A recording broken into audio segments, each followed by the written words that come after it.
Halo semuanya, pernah nggak sih ngerasa kalau semua yang diajarin soal uang, kayak harus sekolah, kerja keras, rajin nabung, kok rasanya udah ketinggalan zaman banget ya? Nah, dalam beberapa menit ke depan, kita bakal bongkar bareng-bareng kenapa banyak aturan keuangan konvensional itu mungkin malah bikin kita rugi, dan gimana cara berpikir yang beda banget justru bisa mengubah segalanya.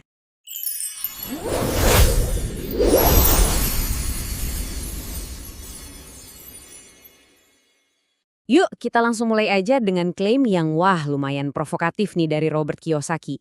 Bayangin aja, semua yang diajarin orang tua kita, guru kita, sekolah yang benar, kerja yang giat, nabung, semuanya itu dibilang usang. Kok bisa? Nah, menurut dia, ini karena aturan main soal uang itu udah berubah total secara fundamental. Oke, pertama-tama kita bedah dulu nih, kenapa sih aturan-aturan lama itu jadi usang? Jawabannya, semua itu berakar pada satu momen penting banget dalam sejarah. Nah, ini dia titik baliknya, tahun 1971. Waktu itu, Presiden Nixon melepaskan dolar Amerika dari standar emas. Maksudnya apa? Artinya uang itu nggak lagi di-backup sama aset fisik, jadi bisa dicetak sebanyak-banyaknya tanpa batas. Dan keputusan ini diam-diam mengubah total aturan main buat semua penabung di seluruh dunia. Nah, disinilah letak perbedaan yang krusial. Kan kita semua diajarinnya buat nabung ya. Tapi, coba deh pikirin. Di dunia di mana pemerintah bisa nyetak uang terus-terusan, nilai uang yang kita simpen itu ya makin lama makin turun. Kiyosaki bilang, setiap kali mereka cetak triliunan, yang paling rugi para penabung. Uang kita jadi kehilangan daya belinya. Oke, ide yang satu ini mungkin yang paling bikin kita mikir paling aneh kedengarannya. Kita kan diajarin utang itu jelek, tapi ternyata ada bedanya loh. Orang miskin itu hancur karena utang konsumtif, kayak kartu kredit, nyicil mobil. Nah sebaliknya orang kaya itu justru pakai utang baik buat beli aset yang nilainya bisa naik atau ngasilin duit.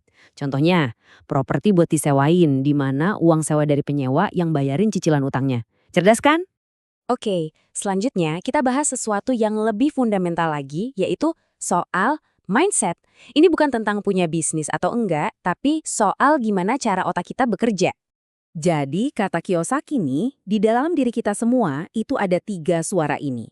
Ada suara si miskin yang maunya semua serba instan, sekarang juga.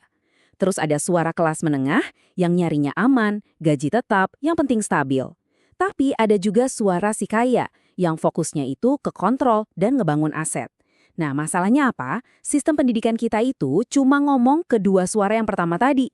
Nah, ini nih alasan kenapa Rich Dad-nya Kiyosaki dulu nggak mau ngasih dia gaji.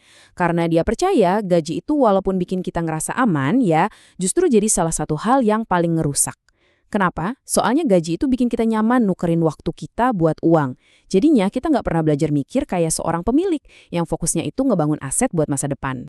Jadi, apa sih sebenarnya pengusaha sejati itu?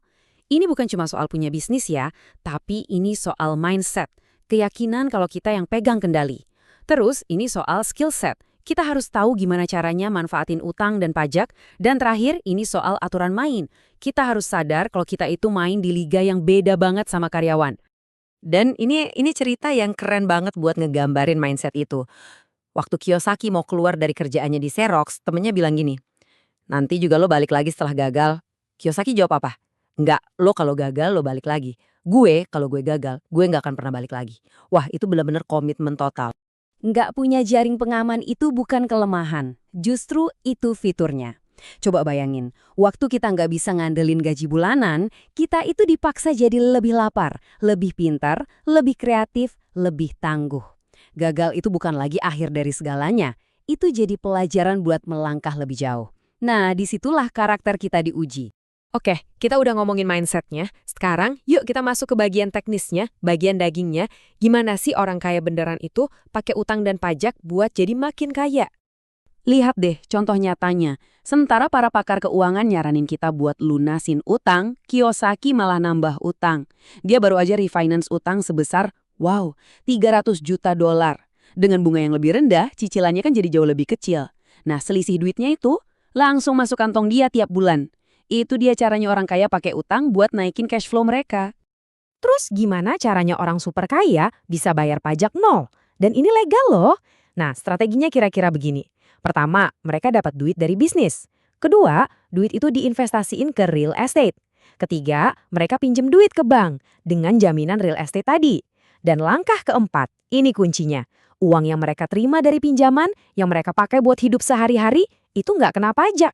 Kenapa? Karena statusnya utang, bukan penghasilan.